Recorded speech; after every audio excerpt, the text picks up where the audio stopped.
restant actif et en se mobilisant, même si on peut être au fond du seau, hein. On voit qu'on peut faire des choses et que le corps clairement, c'est une machine.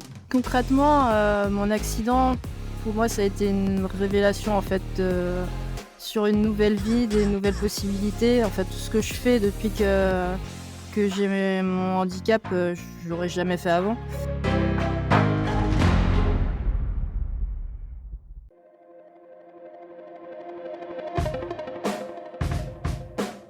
Bienvenue sur Les Frappés, le podcast sur le dépassement de soi et l'aventure. Je suis Loïc Blanchard, entrepreneur, coach et préparateur mental certifié. J'ai été pendant plusieurs années sportif de haut niveau en judo avant de quitter les tatamis pour me consacrer à des sports de plein air comme le triathlon ou partir m'évader sur des treks engagés. Récemment, je suis devenu finisher de la PTL, un ultra-trail de 340 km autour du Mont Blanc organisé par l'UTMB. Depuis la création des Frappés en 2020, j'ai deux objectifs. Le premier, c'est de vous faire découvrir des univers fascinants qui font rêver. Avec mes invités, on ira naviguer sur toutes les mers du monde. On participera à des expéditions dans les régions polaires ou en Himalaya. On découvrira l'envers du décor de l'entrepreneuriat et du sport de haut niveau et on partira en mission avec des membres des forces spéciales. Le deuxième, c'est de vous aider à croire en vos propres rêves et à passer à l'action grâce au partage de ces invités exceptionnels. On sous-estime largement ce dont on est capable physiquement ou mentalement et je suis convaincu qu'une petite conversation peut déboucher sur de grands changements. On a en moyenne 4000 semaines à vivre sur Terre, alors autant les vivre à fond. En partenariat avec l'Armée de Terre et à l'occasion des 30 ans de la cellule d'aide aux blessés, voici un épisode spécial dans lequel j'accueille Sabrina et Pierre Clément. Sabrina est une ancienne militaire du 503e régiment du train qui a perdu l'usage de son bras en 2012. L'adjudant-chef Pierre Clément a notamment comme mission la mise en place d'actions pour favoriser la reconstruction des blessés par le sport. En juin 2023, Sabrina et 4 autres militaires se sont lancés dans l'ascension du Mont Blanc. Un défi de taille pour Sabrina en n'ayant qu'un seul bras, notamment sur les sections techniques. Vous l'entendrez, tout ne s'est pas passé comme prévu, mais ça fait partie de l'aventure. Et on retrouve chez mes deux invités l'état d'esprit du soldat, on s'adapte et on se remet en mouvement. Merci à l'Armée de Terre pour cette opportunité, merci et bravo encore à Sabrina et Pierre Clément. Excellente écoute à vous les frappés. Je me suis engagée en 2000. Ma spécialité, j'étais radiographiste, donc je faisais du morse. Et donc je suis partie 3 fois en opération, 2 fois au Kosovo, 1 fois à Mayotte en détachement avec les légionnaires. Et puis après, en 2008, j'ai été mutée. Donc je suis partie 2 ans à Saint-Mexan. Après, je suis partie au 503e régiment du train qui était avant à Bordeaux, à Martignas sur Jalles, à Souges, où est actuellement le 13e RDP. Donc en 2011, j'ai été là-bas. Et après, le régiment a déménagé. Donc en 2011, il a déménagé à Garon. Et après, donc en 2012, c'est là que j'ai eu mon accident de trajet. En fait, le matin, en me rendant au travail, accident de moto. Accident, du coup, en termes de gravité, qu'est-ce que... Alors j'allais pas vite. C'était pas un problème de vitesse en fait. C'est que c'est une voiture qui m'a coupé la route pendant que j'étais en train de le doubler. Et j'ai fini de l'autre côté de la route. C'est une voiture qui est arrivée de l'autre côté.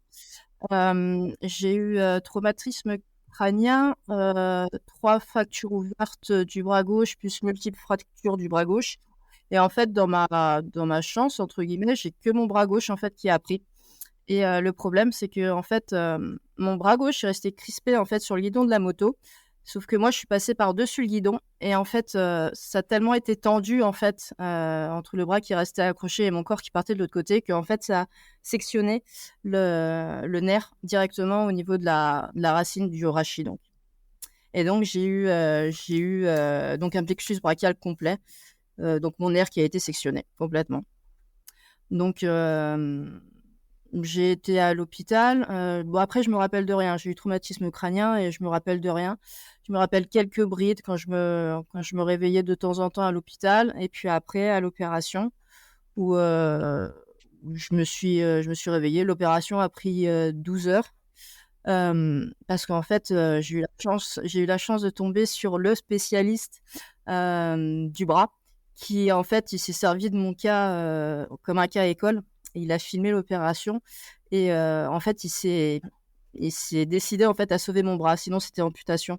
Parce que c'était très complexe entre tous les os qui avaient été fracturés, tous les morceaux. Et donc lui, il s'est amusé, entre guillemets, à tout faire pour récupérer mon bras. Donc j'ai eu cette chance. Donc voilà. Donc ça, c'était, tu as dit, pardon, en 12 septembre 2014, c'est 2012. ça? Non, 12 septembre 2012. 2012. Ouais. 12-09-12. Ok, d'accord. Ok. Ok, donc accident de trajet. Donc tu disais la blackout. Est-ce que tu te rappelles d'un souvenir en particulier au moment où tu as tapé? Ah non, aucun. Alors sincèrement, je dirais que même avant mon accident, mon cerveau, il a fait reset complet, quoi. D'accord. Je me rappelle de rien. J'en ai parlé avec les médecins. Ils m'ont dit non, quand c'est violent, quand il y a quelque chose de violent comme ça, parfois le cerveau il décide d'oublier. Et d'un côté, c'est mieux, c'est ce qui aide à avancer plus rapidement en fait. Donc non, j'ai pas du tout Ouais. de souvenir. Tu dirais que cette blessure, sur le moment, qu'est-ce qu'elle a changé pour toi d'un point de vue déjà, enfin perso évidemment, mais ensuite par rapport à ta carrière militaire? Bah, concrètement, au début, ça a été dur quand j'ai compris. En fait, pour moi, ok, j'avais encore mon bras, donc pour moi, enfin, au bout de 2 mois, je voulais reprendre mon travail, je voulais remettre l'uniforme, je voulais repartir, quoi. Et quand le médecin militaire m'a dit que non, concrètement, c'était plus possible, que je pourrais plus porter l'uniforme, là, ça a été un grand coup de massue. Parce que je me suis engagée par pure vocation, donc pour moi, ça a toujours été ça, quoi.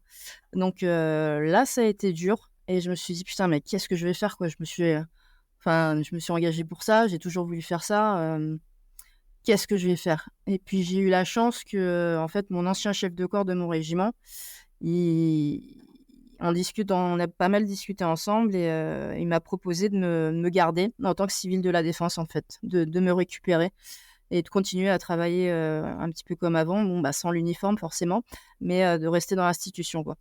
Et rien que de savoir ça, ça m'a fait un bien fou.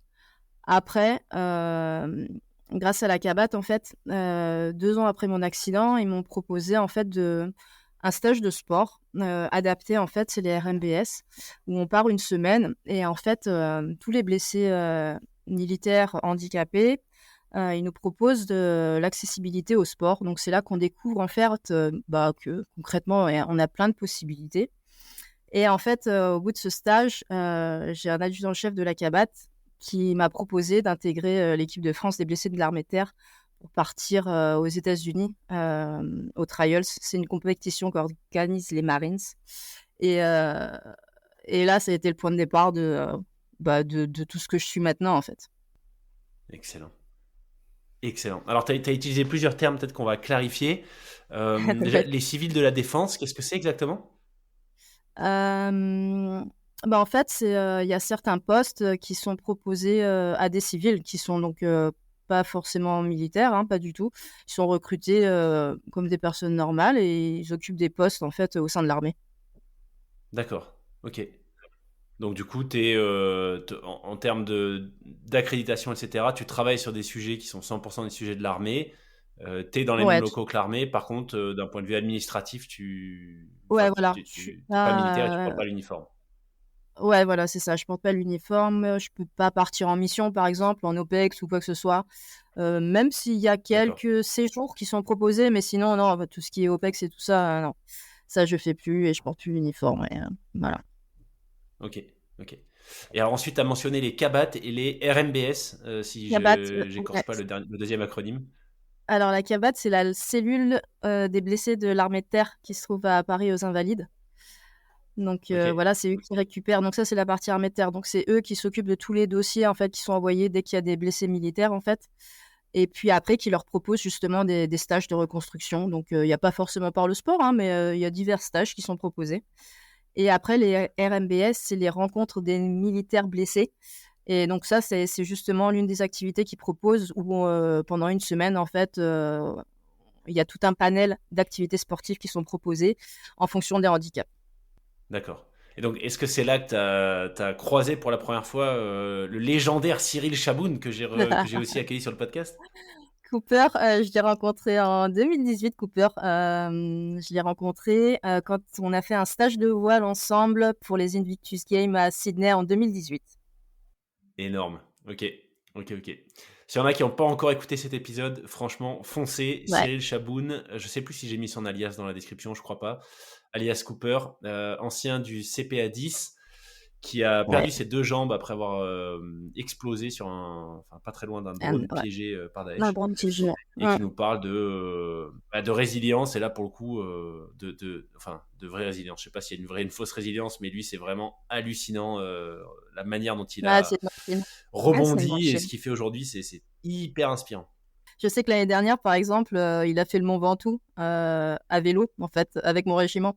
C'est moi qui lui ai dit de venir le faire. Donc, j'aime bien l'emmener à chaque fois dans des activités. Ton bras, tu disais que Sabrina, le protocole médical, on va dire, classique, si tu n'avais pas eu la chance de tomber sur ce chirurgien, ça aurait été l'amputation. Ouais. Concrètement, aujourd'hui, c'est-à-dire que tu as toujours ton bras, mais est-ce que tu peux t'en servir? Quelles sont les limitations qui découlent de la blessure? Enfin, de l'accident, pardon.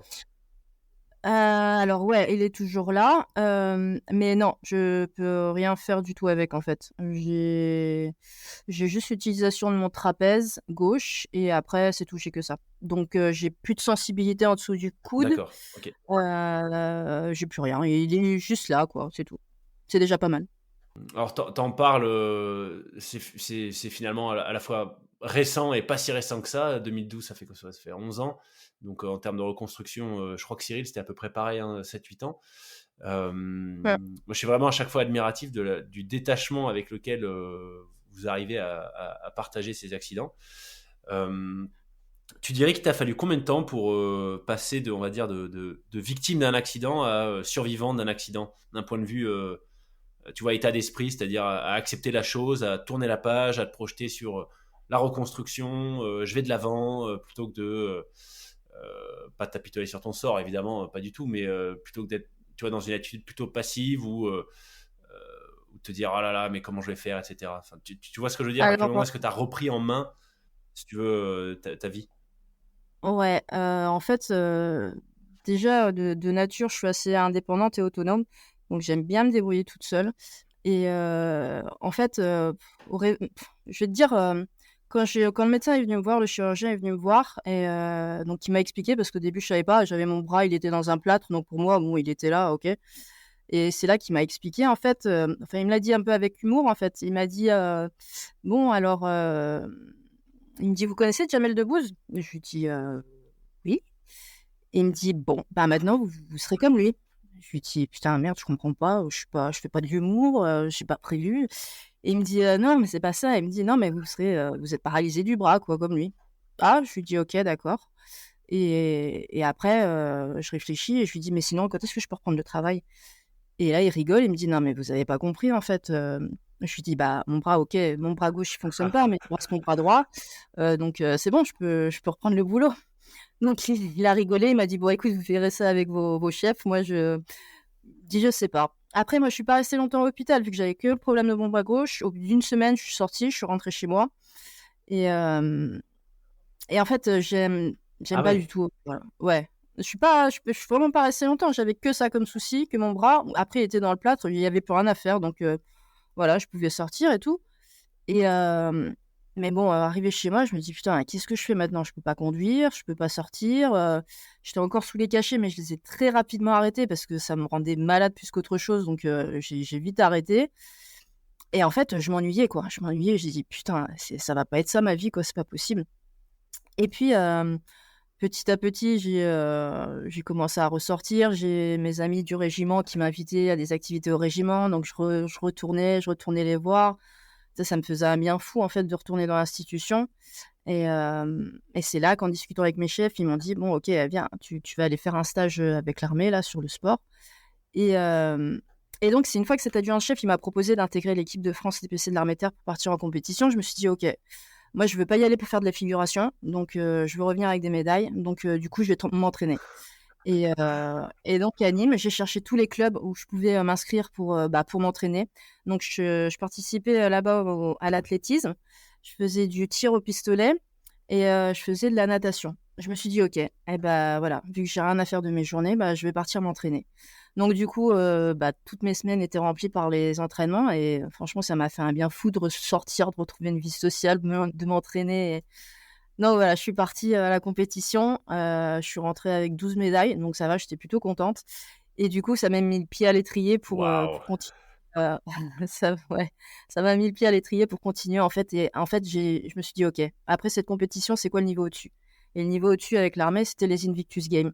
Donc j'ai passé les sélections pour partir à Toronto, donc c'était en 2017.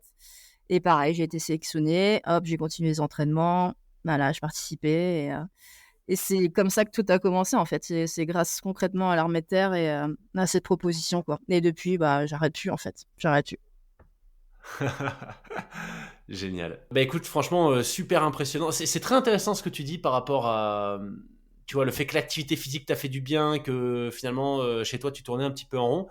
Et tu vois, je Ouais, viens de finir une formation de 2 jours sur, en gros, les gestes de premier secours psychologique. Donc l'équivalent, c'est quoi? C'est le PSC1 ou je sais plus ce ouais, qu'est l'acronyme, les PSTA, premiers ouais. gestes, tu vois, PSC1, voilà. Bah là, j'ai fait l'équivalent, mais pour le cerveau, en gros.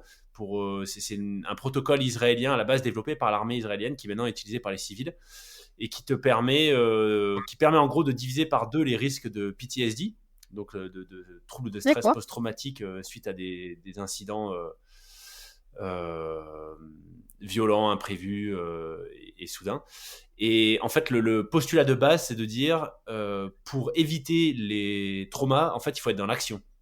Donc il faut surtout pas Ouais, demander aux gens de s'asseoir, tu vois, d'être en posture passive, de les renvoyer chez eux, de leur dire prends Oui. quelques jours, etc. Non, il faut tout de suite les ouais, mobiliser, être dans l'action. Et c'est ça en tout fait à qui fait. fait que du coup tu réactives la partie de ton cerveau cognitive plutôt que de laisser la partie de ton cerveau émotive qui est en mode tu vas tourner à plein régime et c'est malheureusement comme ça qu'on installe des traumas sur le long terme. Ouais, tout à Donc fait. Ouais, hyper ouais, c'est intéressant. clair. Est-ce que c'est un retour d'ailleurs alors c'est peut-être l'occasion du coup de basculer vers Pierre Clément, mais est-ce que c'est un retour que tu as fait à l'armée, tu vois, sur toi la manière dont le fait d'être dans l'action, de tout de suite, tu vois, t'inscrire dans de nouveaux projets, la manière dont ça t'a aidé à tourner la page, même si c'était pas une blessure de guerre, mais quand même t'es blessé et t'étais militaire au moment où c'est arrivé. Donc est-ce que c'est un rétex entre guillemets que tu leur as fait? Moi, en fait, quand on m'a proposé ça, d'intégrer l'équipe de France, pour moi, c'était la manière que je pouvais continuer à servir mon pays, en fait, à représenter la France. Et c'est ce qui me Ouais. manquait, c'est ce que je voulais, en fait. Excellent. Et donc toi, Pierre Clément, puisque vous êtes deux hein, sur cet épisode, à quel moment est-ce que du coup tu as croisé le chemin de Sabrina et quelle est ta mission au sein de l'armée de manière plus générale? Alors moi du coup j'ai croisé Sabrina en 2021 quand j'étais affecté au 503e régiment du train à Nîmes. Bon du coup j'étais pas du tout destiné à bosser avec les militaires blessés, hein. Moi je me suis engagé en 2002. À l'époque on n'en parlait pas énormément. Il y avait des actions de fait mais c'était pas vraiment démocratisé. Et en fait, le jeu des différentes affectations a fait que j'ai été affecté en 2019 aux Invalides, du coup au cercle sportif de l'Institution nationale des Invalides, et Ok. j'ai été mis en contact directement avec le milieu du handicap. Donc là-bas, en fait, en tant que militaire, j'étais détaché dans cette association et il y avait plusieurs volets. Donc on bossait au profit des pensionnaires des Invalides qui peuvent être lourdement handicapés. Donc c'était vraiment du sport très adapté. On animait des clubs sportifs adaptés, par exemple le paratir que j'animais, et on montait également des projets au profit de militaires blessés ou de victimes d'attentats. Donc moi j'étais dans le bain directement, hein, j'avais aucune qualif dans le milieu du handi, et puis ça s'est fait assez naturellement. Je me suis retrouvé à monter des stages de sport pour des personnes paraplégiques, enfin des stages de ski par exemple à montagne ou amputés ou aveugles. Voilà, c'était vraiment hyper varié et on apprend en fait sur le tas. Et, voilà, c'est en parlant vraiment avec les gens, en faisant preuve d'empathie, etc. On n'arrive pas vraiment à se mettre à leur place, mais on comprend un peu les tenants et les aboutissants et on voit ce dont ils ont besoin et on voit là où ils peuvent aller. Et du coup, voilà, cette expérience de 2 ans aux Invalides a été voilà, hyper enrichissante de ce côté-là. Et une fois arrivé à Nîmes, je me suis dit, qu'est-ce que je pourrais monter comme projet dans le cadre des opérations pour les militaires blessés. Voilà, du coup, 2021, j'arrive au régiment, je prends mes marques et 2022, on fait l'opération avec nos blessés. On n'est pas loin du Mont Ventoux, donc je propose au chef de corps, Jimon Connell, j'aimerais qu'on fasse l'ascension du Mont Ventoux. Donc nous voilà partis à faire le Mont Ventoux, du coup avec Cyril Chaboun qui nous rejoint. Qui rejoint l'équipe, avec un militaire blessé qui est au 503 également, qui avait jamais fait de handbike. Donc l'ascension, elle a fait handbike, hein, c'est du vélo à bras. Donc, Ouais. on se retrouve avec 3 militaires blessés à faire ça, donc 2 paraplégiques et un double amputé fémoral. Et on attaque les préparatifs pour l'ascension du Mont Ventoux. Voilà, donc grosse expérience, grosse préparation. Et l'ascension a été hyper complexe. On s'est tapé des vents énormissimes tout le long de la montée. Donc, il faut savoir que le Mont Ventoux, c'est une usine à gaz. Il y a plein de monde qui va. Il y a toujours des activités, des compètes, etc. Il y a énormément de monde qui va. Et toutes les activités prévues le jour J ont pété, sauf la nôtre. Nous, on s'est dit non, pas question, on peut pas lâcher. On a monté ça, on peut pas lâcher. On va arriver en haut. Et en haut, il y avait des rafales à 100. Donc, on était tout un staff à rouler à côté des handbikes. Et on se faisait projeter du vélo avec les rafales devant. Donc, voilà, on se pétait la gueule. Et on a quand même Oh, voulu. punaise. Ouais, c'était assez incroyable. Donc, on s'est dit, on lâche pas. On a monté tout ce projet. Et pour les blessés, il faut qu'ils arrivent en haut. Donc, finalement, le staff en vélo, on a mis nos vélos dans les camions. Et on a fini le dernier kilomètre en courant avec nos 3 blessés handbike. Et on est tous arrivés en haut du Mont Ventoux. Donc, ouais, c'était une expérience assez exceptionnelle. Waouh. Super inspirant. Voilà. Et Super inspirant. ouais. Et donc ça, c'était 2021, t'as dit, hein? 2022. Voilà, 2022. 2022, ok, oui, ok, ouais, 2022. Et là, à ce moment-là, est-ce qu'il y avait déjà un agenda à plus long terme par rapport Alors, à d'autres projets, tu vois, de défis sportifs? il y avait rien d'officiel, sachant que l'opération avec nos blessés, elle se fait tous les ans en juin. Donc il y a une portion centrale qui est menée à Paris en général, c'est vers c'est le 23-24 juin, une portion centrale là-bas. Et après chaque régiment en France, à l'étranger, etc., en OPEX, monte sa propre opération. Donc on a assez de liberté, voilà. On a assez de liberté. Faut avoir l'aval du chef de corps et après on peut monter le projet tant qu'il est cohérent, on peut le monter. Et du coup, moi, dans un coin de ma tête, je me dis le Mont Ventoux c'est cool, mais l'an prochain, putain, je ferais bien autre chose ouais, un peu plus haut, quoi. Donc voilà, le Mont Blanc. Le Mont Blanc me vient en tête. Et j'en parle à droite, à gauche, et on dit ouais, bah, déjà on fait le Mont Ventoux, on va déjà essayer de faire ça, et puis on verra après. Faut pas s'emballer. Mais voilà, le côté difficulté, c'est vrai que ça m'attirait quand même énormément. Et pour ces projets, bon, il y a une chose à prendre en compte, c'est qu'il faut que le handicap de la personne, enfin du blessé qui vient avec nous, du coup, faut que ça matche avec l'opération qu'on monte, en fait. Ouais. Donc mes 3 blessés en handbike, ça matchait bien pour le Mont Ventoux et pour le Mont Blanc. Je me suis dit, bah, Sabrina, voilà, pour moi, elle a le profil. Elle a un bras non fonctionnel, mais tout le reste, ça se passe bien. Elle est très sportive. Donc voilà, donc je lui dis Sabrina, allez, qu'est-ce que t'en penses? On va faire le Mont Blanc. Voilà. Et voilà, donc le chef de corps valide le projet. Il me dit, bah, tu gères ta mission, ton budget, il n'y a pas de souci, tu montes ton projet. Donc c'est comme ça qu'est né déjà le projet en 2022. Ouais. Génial, génial. Alors, peut-être juste avant qu'on parle du Mont Blanc, par rapport à ta mission de 2 ans aux Invalides, je suis super curieux parce que je pense que ça doit être le musée à Paris dans lequel j'ai passé le plus de temps. Ouais, je pense que ça va pas peut-être se compter en jours. Et j'y suis repassé il y a d'ailleurs assez peu de temps. Et c'était la première fois que je voyais un blessé qui se déplaçait aux Invalides. Et en fait, moi, je savais pas du tout que c'était encore.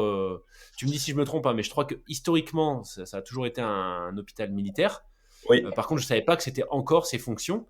Donc, je l'ai découvert un peu par hasard récemment. Euh, Quels sont les blessés du coup qui sont résidents aux Invalides? Comment est-ce que se fait la sélection, ou je sais pas quel terme utiliser, mais qui se retrouve là-bas? Alors moi je maîtrise pas tout le type de sélection de personnes qui y vont, mais toutes les victimes de guerre, les militaires blessés, etc. Déjà ils ont accès naturellement. Donc c'est Ok, aussi une grosse boutique avec beaucoup de spécialistes, hein, parce que ça va de la petite pathologie aux gros handicaps. Donc c'est vraiment ouais, c'est un public très très varié. Et de mémoire, c'est le plus grand club handisport de France. Donc il y a cette partie où on s'occupe des pensionnaires des invalides et cette partie club sportif civil, hein, où il y avait de la ouais, natation, du vélo pour personnes aveugles, il y a de la muscu, du tir, enfin il y a vraiment tout type d'activité. d'accord. Et donc la partie pour les résidents qui sont blessés de guerre, survivants d'attentats, etc., elle est vraiment dans le bâtiment des Invalides, là où il y a le musée en fait?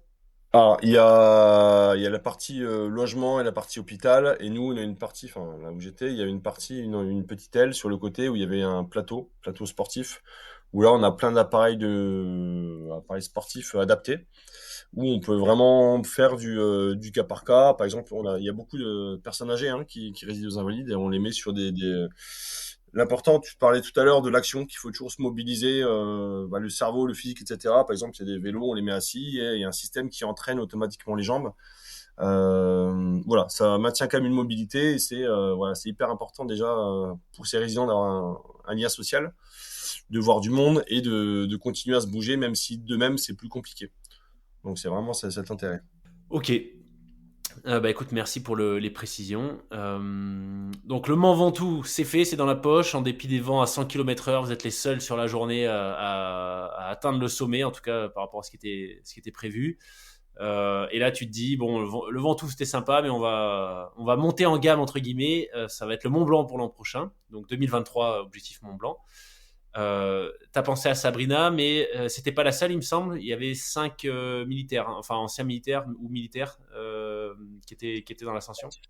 Ouais, alors du coup, je pense à Sabrina parce que le projet, en gros, on le monte pas pour nous, on le monte pour eux, hein, pour les blessés. Ouais, Donc moi, je cible mon blessé, et je me dis bon ben, ça marche, hein, tout fait que ça peut être un projet ultra intéressant pour Sabrina et pour également les autres blessés parce que tout ça, c'est des manips au profit des militaires blessés. Mais au-delà de ça, l'exploit que fait Sabrina. Pour moi, c'est aussi un exemple pour tout un tas de personnes, des blessés civils comme des personnes 100% valides, de se dire merde, je m'impose j'ai des facteurs limitants qui m'empêchent de faire ça, mais en fait, pourquoi elle le fait, pourquoi moi je pourrais pas le faire en fait. ouais. Voilà. Donc je cible Sabrina et puis j'associe du coup à l'ascension des collègues du bureau des sports et un major du régiment qui termine bientôt l'armée et qui monte du coup avec l'étendard du 503. Voilà, comme clap de fin, c'est assez extraordinaire aussi. Donc on part sur une équipe de 5, voilà, accompagnée du coup de 3 guides de montagne. Excellent. Et donc ça, une fois, entre le moment où tu l'as proposé, du coup, en tout cas, tu as eu l'idée pour la première fois que ça a été approuvé par ton colonel. Et on va dire les premiers stages ou les premiers vrais événements de préparation, il s'est passé combien de temps? Pour qu'on se rende un peu compte, tu vois, de à quel point c'est exigeant en amont. Alors moi j'ai cette idée, ouais, ça devait être juin 2022. Je vois le chef de corps, c'est un nouveau chef de corps qui arrive. Je crois que je le croise l'été, peut-être en juillet. Je lui propose le projet, il me dit banco,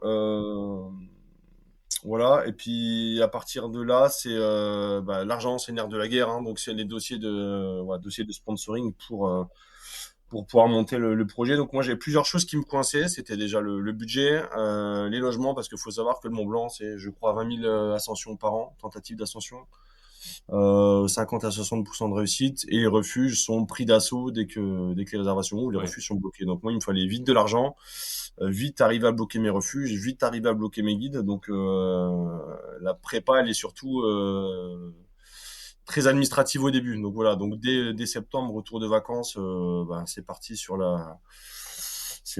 les recherches de partenaires et le combat, l'objectif était donné à tout le monde, hein. Chacun devait se faire une préparation voilà, PPG classique, donc tout le monde s'est préparé en sport. Voilà, ça pouvait être du footing, du vélo, du rameur, de la natation. Chacun se faisait du crossfit, chacun se faisait sa préparation individuelle. Et à Ouais. partir du début d'année, début 2023, on attaquait la préparation spécifique. Donc là, on était vraiment sur des marches en terrain vallonné, on partait en équipe, ce qui permettait de vraiment souder le groupe parce on avait vraiment besoin d'un temps pour nous. Donc dès le début d'année, on attaque cette préparation et puis donc on part marcher tous les 15 jours. Après, on se fait une semaine de préparation aussi dans un chalet militaire de montagne, là, au Trans, où on bouffe des bornes et on bouffe du dénivelé. Et puis après, arrive le Mont Blanc, où on part là-bas une semaine avant pour faire la trail technique et trail d'acclimatation. Et puis c'est parti pour l'ascension du coup. Waouh. Ouais, donc c'est quand même un sacré taf de préparation.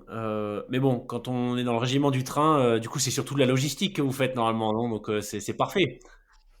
Ouais, c'est de la logistique. Alors, c'est le régiment. Le régiment, ouais, effectivement, c'est la log. Après, moi, je suis BDS, Bureau des Sports, donc je garde mon aspect prof de sport.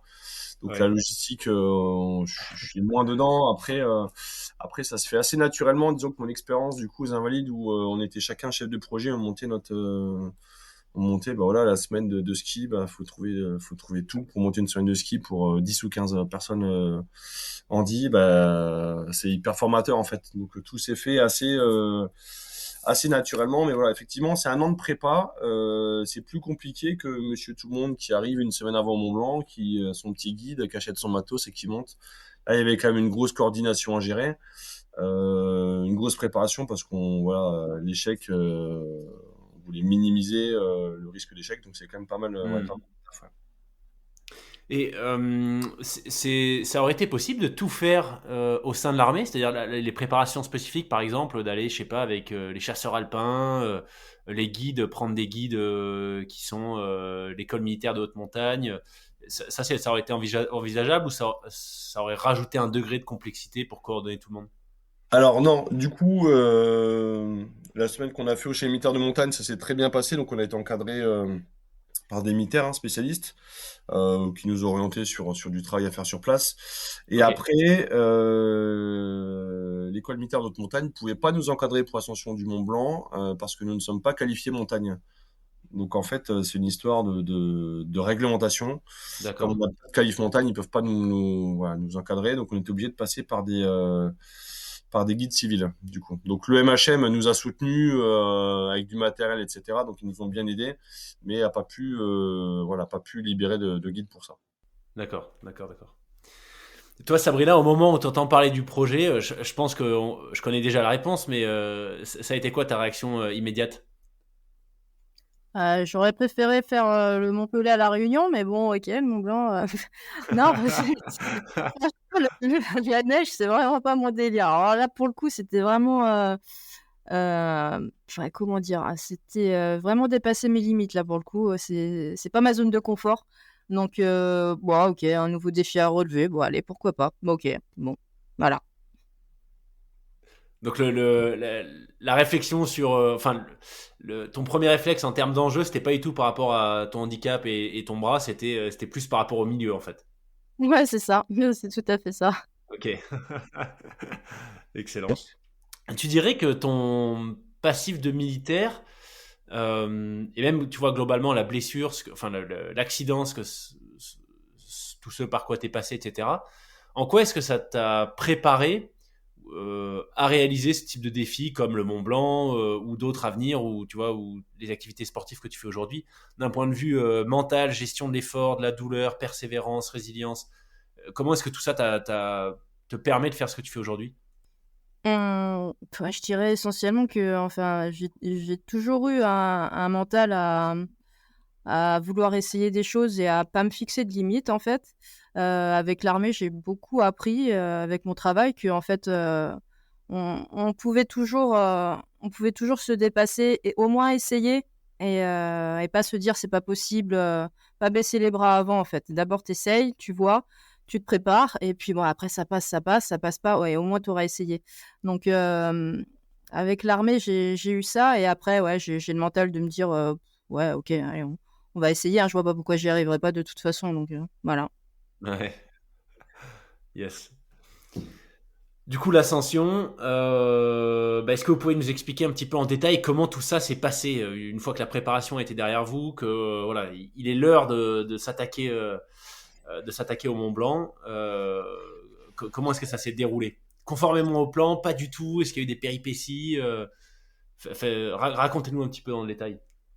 Alors conformément au plan, non, pas du tout. En gros, on fait nos quelques jours d'acclimatation et de prépa technique. Donc, on fait du cramponnage la semaine précédente, parce qu'on marche avec des crampons, du coup, sur la mer de glace. On bosse crampons piolés, on bosse tout ça. On fait de l'acclimatation pour s'habituer à rester un peu en altitude sans subir le mal des montagnes.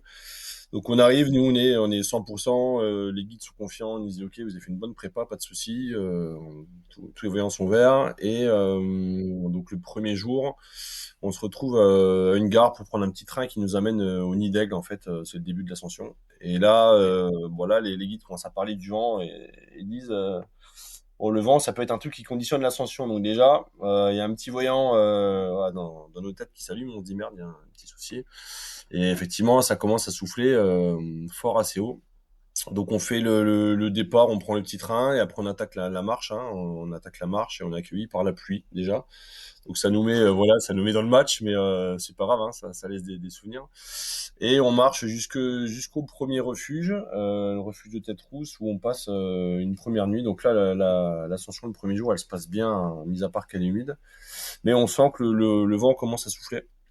Et bon, on passe la nuit là-bas, et on repart le deuxième matin, du coup, pour repartir, pour arriver au deuxième refuge, le refuge du Goûter, qui est un peu plus de 3800 mètres d'altitude. Et là, on sent que quand on monte, bon, ça souffle quand même de plus en plus. Et on arrive au refuge du Goûter, et là, voilà, là, c'est le délire, ça souffle dans tous les sens. Donc nous, on se dit que ça va être compliqué d'aller tout en haut. On va temporiser un petit peu, mais ça va être compliqué. Donc on essaye de faire un peu de photos de com au-dessus du refuge, parce qu'on dit il faut quand même. Moi j'ai fait une banderole partenaire, hein, je vais quand même faire des petites photos pour leur envoyer. C'est pareil, les photos avec l'étendard pour la symbolique, on les fait, mais on monte un peu au-dessus. Déjà, on tient pas debout. Voilà, le vent souffle et on se fait arracher. Ah Donc ouais. on essaie de faire des photos à genoux, de refaire les photos avec les banderoles plus bas à l'abri du vent, et c'est déjà la folie. Donc là, on comprend qu'il y a un peu de plomb dans l'aile sur notre projet. On en parle aux guides qui font un point météo le soir, là, tous les soirs. Et là, ils nous disent, bon, bah, les mecs, voilà, soit on redescend demain, soit on attend encore un petit peu pour voir. Et donc, on lui dit, bon, bah, nous, on attend, et puis on voit ce qui se passe. Donc, on passe une nouvelle nuit au refuge. Et là, le lendemain, au réveil, bah, voilà, on apprend que c'est pas possible. Donc en gros, il y avait, nous on était à notre refuge, on était à moins de 4000 mètres, il devait y avoir dans les 80, ouais, 80 km/h de vent, c'était déjà compliqué. Parce que debout, ça passe simplement, mais on a quand même tout le matériel sur nous, donc voilà, c'est un peu plus chiant. Et ils annonçaient 110 à 130 km/h de vent à 4000 mètres, donc Ah encore ouais. plus à 4008. Donc là, ils nous disent c'est impossible. Clairement, faut pas le faire. C'est impossible. Donc tout le monde abandonne ses projets et nous on voit arriver dans la nuit deux personnes qui avaient tenté l'ascension, qui arrivaient du côté italien et voilà, ça nous confirme qu'on a eu raison d'être prudent, qui tombent une première fois dans une crevasse. Ils sortent de la crevasse, ils retombent dans une deuxième crevasse et bon là ils appellent les secours qui leur disent bon les mecs vous mettez un piton dans la glace, vous sécurisez, vous attendez là, on viendra vous chercher. Donc les mecs se sont fait récupérer au petit matin par les équipes de secours et ils ont passé toute la journée au refuge à grelotter en hypothermie avancée et ils ont eu voilà énormément de chance. Et il faut aussi voir les signes quand ils arrivent, il faut aussi voir les signes et se dire j'ai envie de le faire, j'ai bossé pour, mais raisonnablement Ouais. voilà c'est trop dangereux.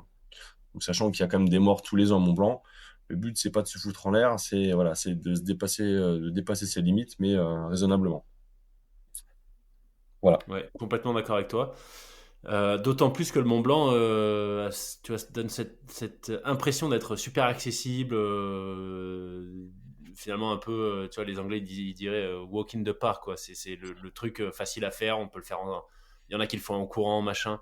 Mais en réalité, tu as bien fait de donner le chiffre. Hein, c'est 50%. Moi, j'avais 50% en tête. Je savais même pas que c'était un peu plus haut. Ouais, c'est ça. J'avais 50% de réussite sur les ascensions, principalement à cause du facteur météo, effectivement. Donc, je suis assez d'accord avec toi sur être capable de lire les signes et de mettre en pause quand c'est nécessaire.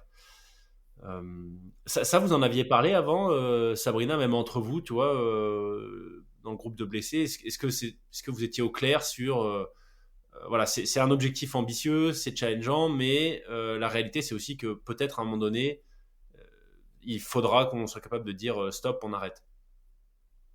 Ouais, moi, de toute façon, je m'étais renseignée avant, je m'étais informée, et donc je savais que de toute façon, c'était les risques de la montagne, comme avec l'ascension du Mont Ventoux qu'ils avaient fait en handbike. Concrètement, enfin, la météo, on peut rien y faire, on peut pas la prévoir, donc on n'est pas tributaire de tout, et on accepte, et puis c'est tout, quoi.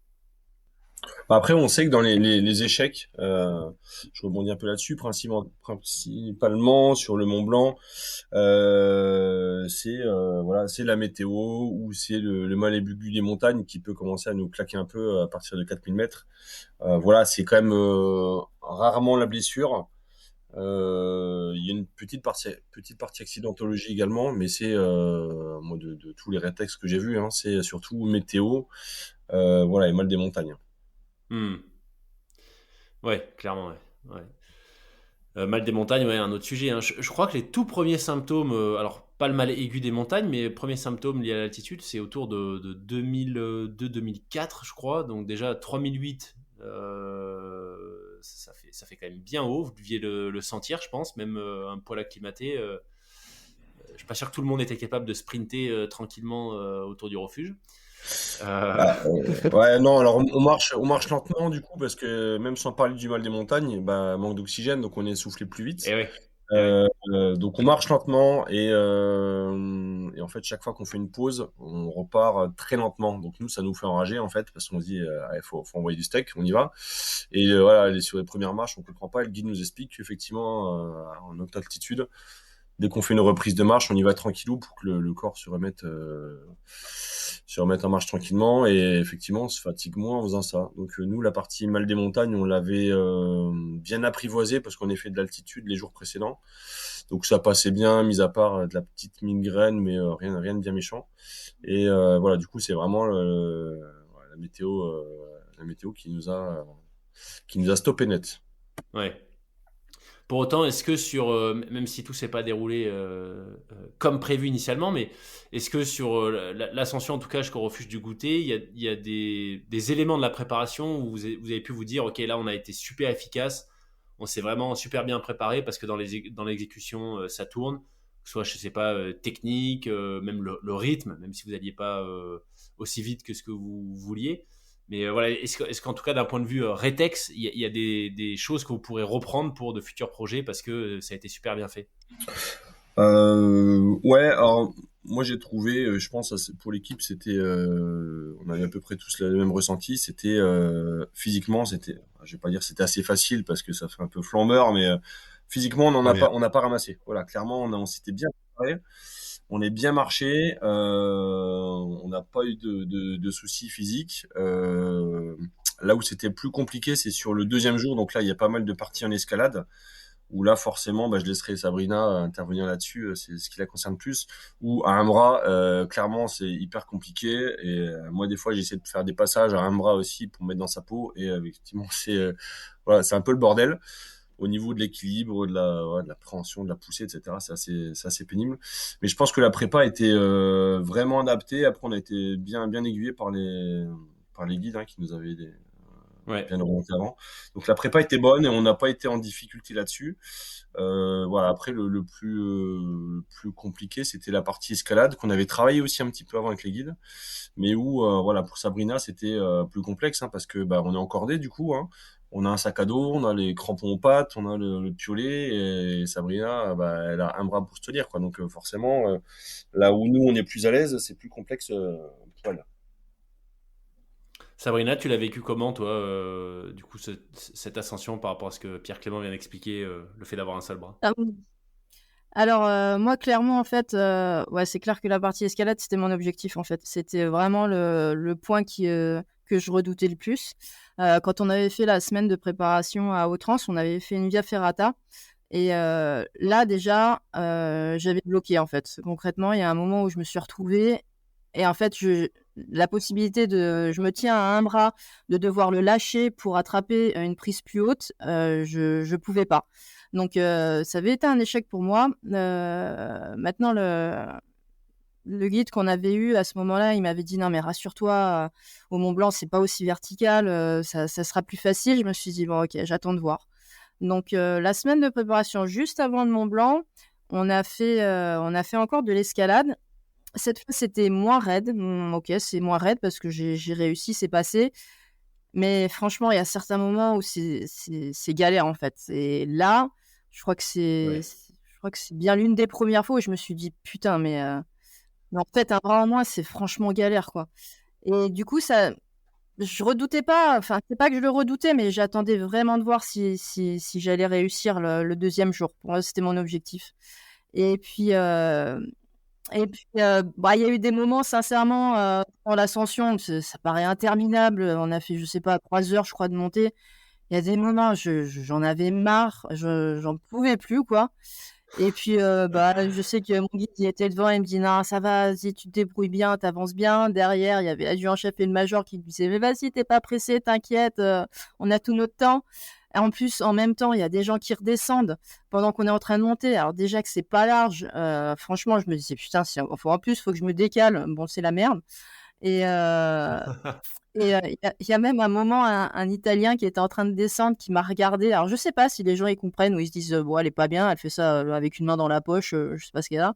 Mais il s'est assis, il m'a regardé et il m'a applaudi. Alors je me suis dit: je sais pas s'il a compris, mais je pense qu'il avait dû comprendre». Il m'a laissé passer, il m'a dit: «Bravo, bravo» et tout. Bah, ça m'a fait plaisir. Je me suis dit: «Bon, bah, allez, maintenant on va jusqu'au bout, quoi». Et puis, voilà, quand je suis arrivée, j'ai dit: «Putain, enfin, quoi, enfin». Et voilà, pour moi, c'était Ouais. réussi, voilà. En termes de dynamique de groupe, la décision du coup d'arrêter, bon, elle semblait assez évidente. J'imagine que personne a essayé de forcer en disant non mais on y va quand même, on le tente. Non, alors en fait, il nous a laissé le choix en arrivant au second refuge. Le guide nous a dit, bon bah faut qu'on parle. Voilà, vous voyez bien que dehors ça commence à être compliqué, donc soit on redescend aujourd'hui, soit on passe une nuit en refuge pour voir ce que ça donne demain, sachant qu'ils annonçaient avant croissant sur les 2 jours suivants. Et nous, bah du coup, les refuges, ils sont réservés, mais pour une durée limitée. Donc on savait qu'on pouvait gratter un jour de plus de place, mais pas éternellement parce qu'après il y a d'autres personnes qui arrivent. Donc on se dit, bah tous, hein, tout le monde est d'accord, hein, on n'a pas fait tout ça pour rien. On passe une nuit, on attend un peu et on va au réveil. Et au réveil, bon, le guide était très pédago, hein, il nous a dit bon bah voilà, on en parle, vous donnez tous votre avis, nous on tranchera s'il faut trancher pour l'aspect sécuritaire, parce qu'il peut toujours y avoir des casse-coups, hein, chez les clients. Mais je veux qu'on ait cette discussion tous ensemble. Donc ça, c'était vraiment, vraiment bien. Et ça permet aussi à chacun de mesurer le pour et le contre et de réfléchir, hein, et de se dire, voilà, si je dis j'y vais, bah j'y vais, mais il faut savoir qu'il y a du monde avec moi, etc. Est-ce que je veux y aller en étant un casse-cou ou est-ce que c'est mesuré, etc. Donc chacun a pu réfléchir sur le sujet et voilà, tout le monde était d'accord, hein. On se dit, bah ouais, ça fait chier. Ça fait vraiment chier, mais on n'a pas le choix. Voilà, c'est comme ça, la montagne est plus forte. Et c'est aussi une belle leçon, hein, pour tous, hein, c'est de se dire que on peut pas. La nature est plus forte que le reste, quoi. Donc on peut pas dompter tout le Ouais. temps, tout maîtriser. Et cette part d'inconnu, effectivement, on avait parlé des risques de succès ou non de notre opération. Euh, on savait tous qu'on était prêts, voilà, physiquement et techniquement. Et la mauvaise météo, on en avait parlé, mais on s'était pas vraiment. Enfin, moi, je m'étais pas focalisé dessus. Je voulais pas vraiment me focaliser dessus. Et voilà, ça m'a rattrapé assez rapidement.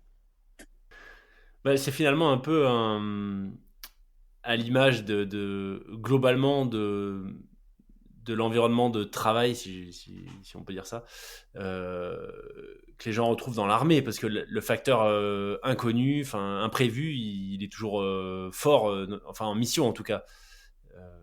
Jamais à l'abri d'une tempête de sable qui fait que les hélicos peuvent pas décoller pour aller je sais pas où, d'un retournement de situation, du fait que on n'a pas toutes les infos sur des hostiles sur une certaine zone. Bref, c'est quand même la capacité à prendre des décisions qui sont pas conformes au plan ou à s'adapter au dernier moment. C'est un peu une qualité importante, j'imagine, non, pour le soldat.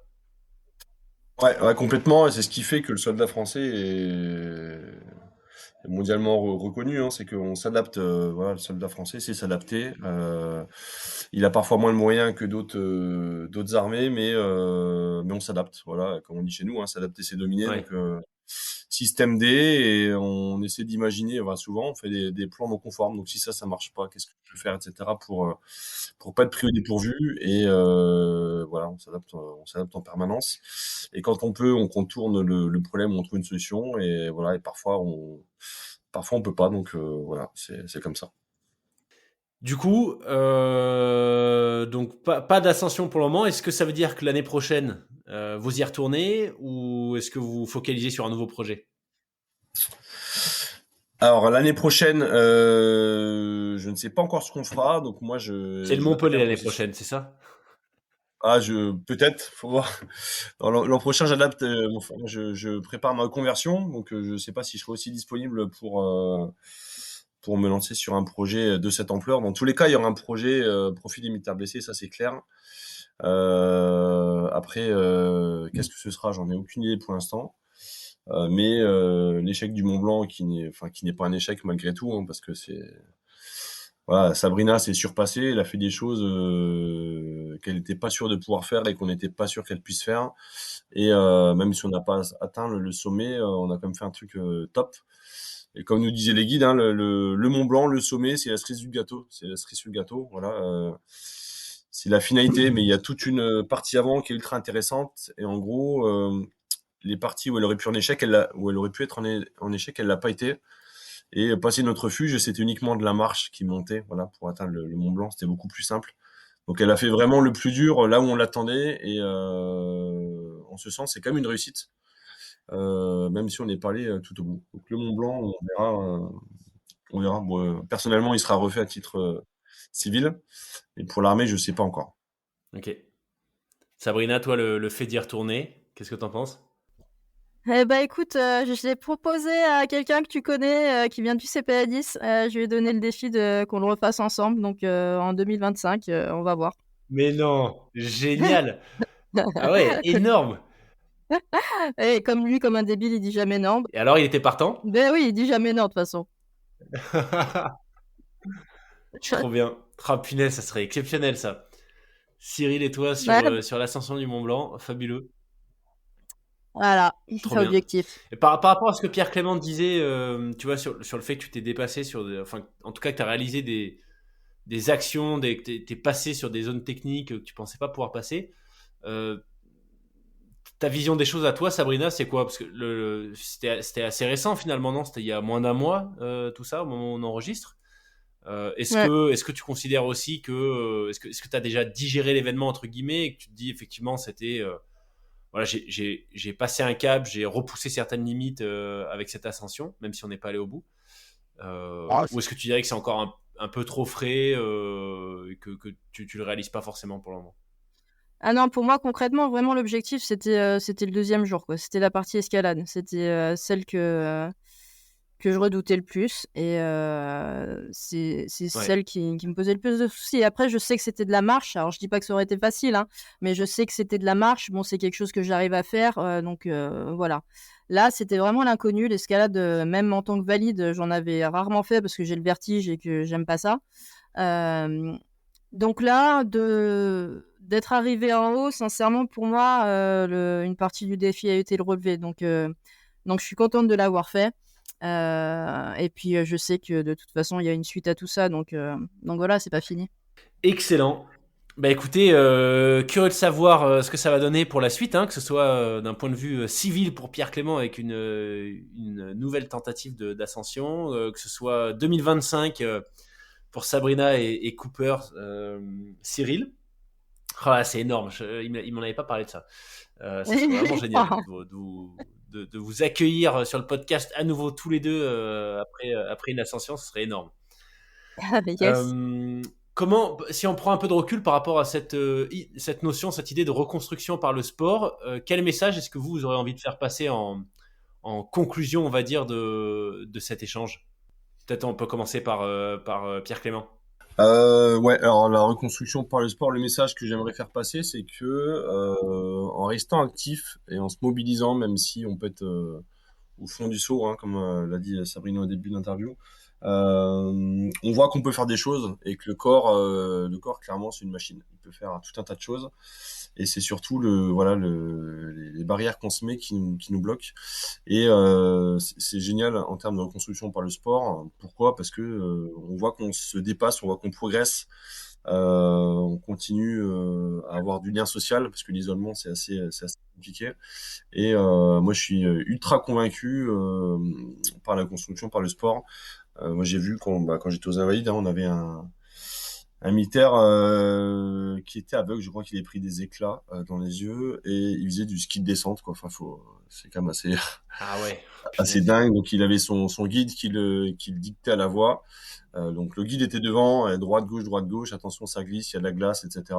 Et il y faisait 100% confiance et un sourire aux lèvres incroyable. Et voilà, c'est redonner une possibilité à des gens de faire des choses qui leur semblaient impossibles en fait. Donc Ouais. pour moi c'est extraordinaire. Sabrina? Moi, concrètement, mon accident, pour moi, ça a été une révélation, en fait, sur une nouvelle vie, des nouvelles possibilités. En fait, tout ce que je fais depuis que j'ai mon handicap, je l'aurais jamais fait avant.